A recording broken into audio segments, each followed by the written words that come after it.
I wonder if you've ever heard this riddle before.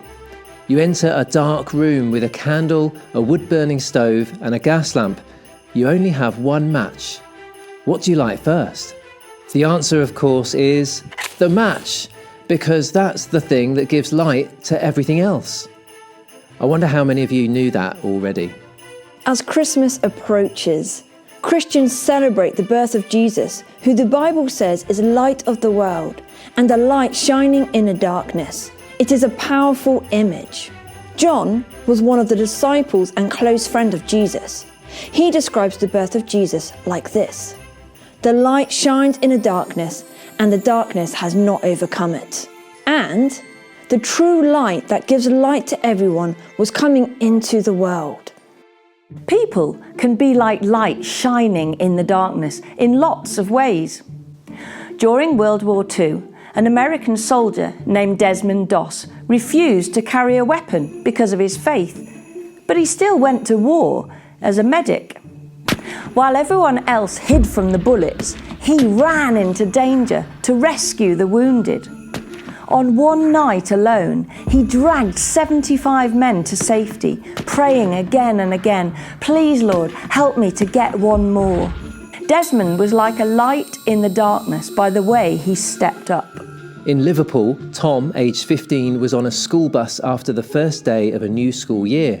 He noticed a Year 7 boy crying because he'd boarded the wrong bus and had no phone or money. Tom gave him £10, called a taxi to pick him up and stayed with him until the taxi arrived. A simple act of spotting someone in distress and doing something practical.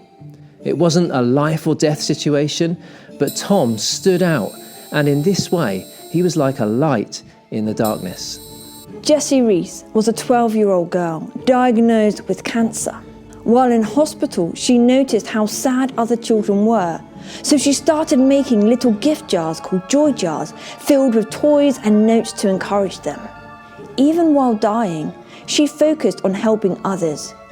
Her motto became, "Never, ever give up."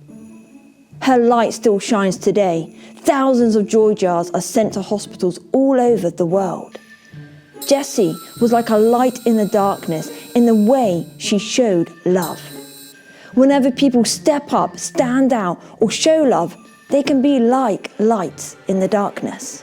When people do incredible things like these, it could make us wonder, how do they do that? Or to put it another way, where do they get their light from?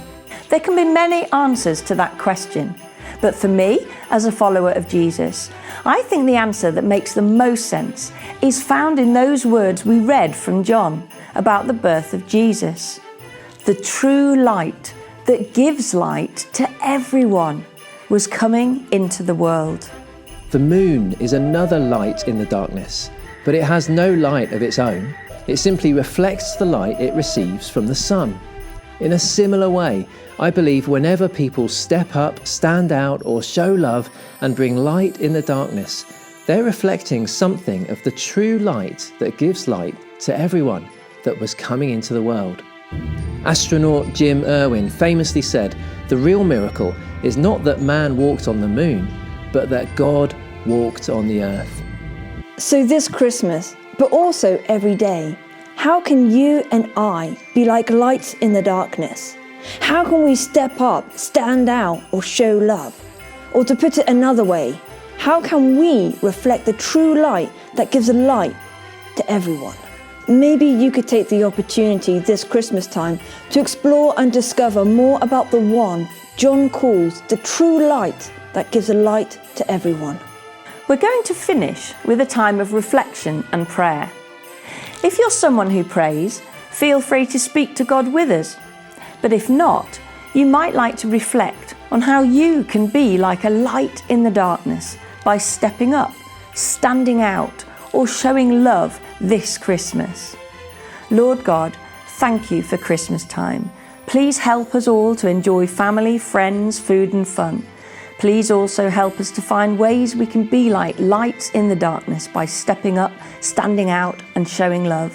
Please help us to wonder about why Jesus is called the true light that gives light to everyone. Amen.